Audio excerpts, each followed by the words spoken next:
श्री स्वामी समर्थ महाराज की जय. अध्याय 4.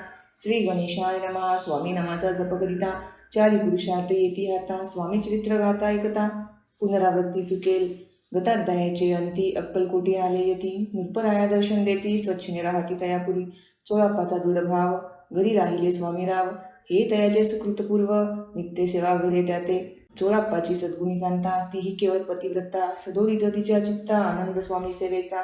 स्वामी केवळ ईश्वर मूर्ती देशोदेशी झाली ख्याती. बहुत लोक दर्शना येती कामना चित्ती धरणी.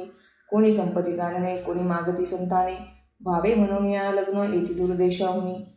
शरीर भोगे कष्टले संसार तापे तप्त झाले. मायामय पसाऱ्या ते फसले ऐसे आले किती एक. भक्तांतरी जे जे इच्छिती ते ते यती राजपूर्वीती. दृढ चरणिरयांची भक्ती त्यांची होती कल्पतरू. जे का निंदक कुटील तया शास्त्री केवळ. नास्तिकांप्रती तत्काळ योग्य शासन करिताती. कोणी दोन संन्यासी आले अक्कलकोटासी. असोनी म्हणती जनांसी ढोंगियाच्या नादी लागला. हा स्वामी नवे ढोंगी जो नाना भोगभोगी. साधू लक्ष्मी याची अंगी कोणते होवसत असे. ऐसे तयाने निंदिले समर्थांनी अंतरी जाणिले. जेव्हा ते भेटीसी आले तेव्हा केले नवलेक. एका भक्ताची या घरी पातळी समर्थांची स्वारी. तेही दोघे अविचारी होते बरोबरी संन्यासी. ते या तिन्ही मूर्ती बैसविल्या भक्ते पाटावरती. श्री स्वामी आपुले चित्ती चमत्कार म्हणती करू आता. दर्शनेच्छू जन संख्यात पातले ते क्षणार्धात. समाज दाटला बहुत एकची गर्दी झाली. दर्शन घेऊन चरणांचे मंगल नाम कर्जती वाचे. हेतू पूर्वावे म्हणेचे म्हणून या विनविती. कोणी द्रव्य पुढे ठेविती कोणी फळे समर्पिती. नाना वस्तू अर्पण करती नाही मिठी तयांते. कोणी नवसाते करीती कोणी आणून देती. कोणी काही संकल्प करीती चरणपूजिती आनंदे. संन्यासी कौतुक पाहती मना माझे आश्चर्य करीती. क्षम एकट्यातस्थ होती वैरभाव विसरूनी. स्वामी पुढे जे जे पदार्थ पडले होते असंख्यात. ते निज असते समर्थ संन्याशा पुढे लोटीती. मोडली जनांची गर्दी तो येऊनी सेवे करी. संन्याशा पुढल्या नाना परी वस्तू नेऊ लागले. समर्थांनी त्या दिवशी स्पर्शन केला अन्नोदकाशी. सूर्य जाता असता चळाशी तेथून उठले. दोघे संन्याशी त्या दिवशी राहिले केवळ उपवासी. रात्र होता तयांसी अन्नोदक वर्ज असे.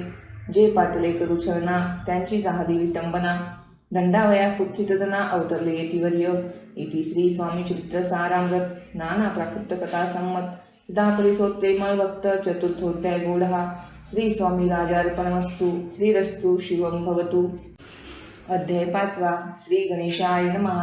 भौकानन वैश्वानरा अज्ञानतमछेदका भास्करा. पूर्ण साक्षी परात्परा भक्ताकरा सदयतु. अक्कलकोट नगरात एक तपपर्यंत स्वामी राजवास करीत भक्तभूत झाले. वार्ता पसरली चौकडे कोणासी पडता साकडे. धाव घेती स्वामीकडे राजे रजवाडे थोर थोर. तेव्हा किती एक नृपती स्वामी दर्शन घेऊ इच्छिती. आणि आपुल्या नगराप्रती आणू म्हणती तयांसी. बोलवद्या माझी त्या अवसरी मल्हारराव राज्याधिकारी. एकदा तयांचे अंतरी विचारायचा पातला.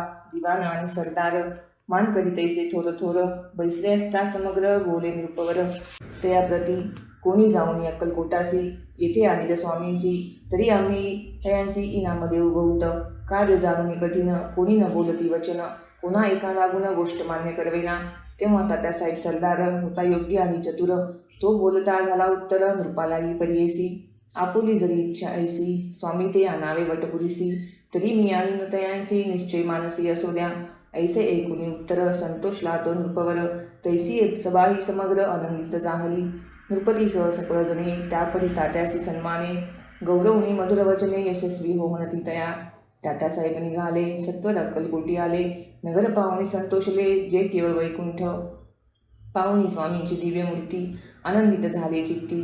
तेथील जनांची पाहुणी भक्ती धन्य म्हणती तयांते. अक्कलकोटीचे नृपती स्वामी चरणी त्यांची भक्ती. राजघराण्यातील युवती त्याही करती स्वामी सेवा.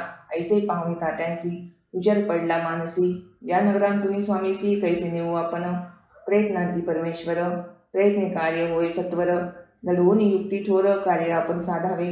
करोनी नाना पकवाने करीती ब्राह्मण भोजने. दिधली बहुसाल दाणे याचक धने तृप्त केले. याचक धने तृप्ते केले स्वामीची या पूजेप्रती. नाना द्रव्ये समर्पिती. जेणे सेवेकरी संतुष्ट होती ऐसे करती सर्वदा. ऐशी आणि काही न झाले गेले ती तुके व्यर्थ गेले. तात्या मने खिन्न झाले विचार पडला तयांसी. मग लढविली एक युक्ती एकांती गाठुनी चोळाप्पाप्रती. त्याच लागी विनंती करीती बुद्धिवाद सांगती त्या.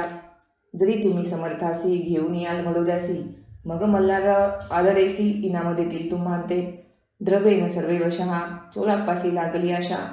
तयाच्या अंतरी भरवसा जहागलीचा भूस आलं.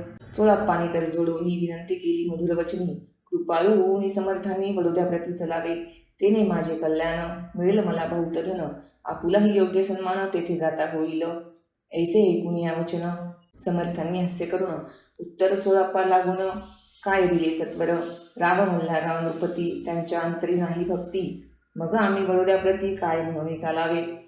इति श्री स्वामी चरित्र सारामृत नाना प्राकृत कथा संमत. सदा ऐकोत भाविक भक्त पंचमोध्याय गोळा. श्रीरस्तु शिवम भवतु. अध्याय 6. श्री गणेशाय नमः. धरोनी शिशूचा हात अक्षरे पंडित लिहिवित. तैसे हे स्वामी चरित्रामृत स्वामी समर्थ वदविती. मागील अध्यायाच्या अंती चोळप्पा विनवी स्वामी प्रती. कृपा करुणी मजवर्ती बडोद्यासी चलावे. भाषण ऐसे ऐकोनी समर्थ बोलती हसोनी. मल्हाररावाची अमनी आम्हाविषयी भाव नसे. म्हणून इतयाच्या नगरात आम्हा जाणे नवे उचित. अक्कलकोट नगरात आम्हा राहणे आवडे. ऐसा यत्न व्यर्थ गेला तात्यामुळे चिंतावला. आपण आलो ज्या कार्याला ते न जाये सिद्धीसी. परी पहावा यत्न करोनी ऐसा विचार केला मनी. मग काय केले तात्यांनी अनुष्ठान आरंभिले. भक्ती नाही अंतरी दांभिक साधनांते करी. तयांते स्वामी नरहरी प्रसन्न कैसे होतील. मग तात्यांनी काय केले सप्ताहासी ब्राह्मण बैसविले. गुरुचरित्र आरंभिले भावयासी स्वामी कृपा. परी तयांच्या वाड्यात कधी न गेले समर्थ. तात्या झाला व्यग्र चित्त काही उपाय सुचेना. आता जाऊनी बडोद्यासी काय सांगावे राजयासी. आणि सकळ जणांशी तोंड कैसे दाखवावे. ऐशा उपाय करून न होती स्वामी प्रसन्न. आता एक युक्ती योजून न्यावी पळवून येतीसी. असे कोणी एके दिवशी साधून योग्य समयासी. मेनांत घालून स्वामीसी तात्यासाहेब निघाले. कडप गावचा मार्ग धरिला. अर्धमार्गी मेना आला. अंतरसाक्षी समर्थाला गोष्ट विदित झाली. मेन्यांतून उतरले मागुती अक्कलकोटी आले. ऐसे बहुत वेळा घडले हाही उपाय खुंटला. मग पुढे राजवाड्यांत जाऊन या राहिले समर्थ. तेव्हा उपाय खुंटत ते केले हात तात्यांनी. मग अपयशाते घेऊन बडोद्यासी आले परतून. समर्थ कृपा भक्ती वाचून अन्य उपाय न होय. परी मल्हारराव नृपती प्रयत्न आरंभित पुलती. सर्वत्रांशी विचारिती कोण जातो स्वामीकडे. तेव्हा मराठा उमराव यशवंत यांचे नाव. नृपकार्याची धोरणे हाव आपण पुढे जाहला.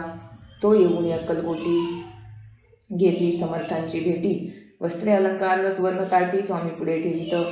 ती पाहुणी समर्थाला तेव्हा अनिवार्य क्रोध आला. यशवंता पाहुणी डोळा काय तेव्हा बोलले.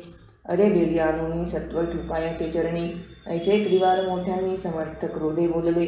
क्रोध मुद्रा पाहुणी यशवंतराव भ्याला मनी. पळाले तोंडचे पाणी लटालटा कापू लागला. मग थोड्याच दिवशी आज्ञा आली यशवंतासी. सत्वरे यावे बडोद्यासी. तेथील कार्यासी सोडून साहेबा विष प्रयोग केला. मल्हाररावावरी आळा आला. त्या कृत्यामागे यशवंताला गुन्हेगार लेखिले. हाती पायी बेडी पडली. स्वामी वचनाची प्रचिती आली. अघटित लीला दाविली. ख्याती झाली सर्वत्र. इति श्री स्वामी चरित्र सारामृत नाना प्राकृत कथा संमत.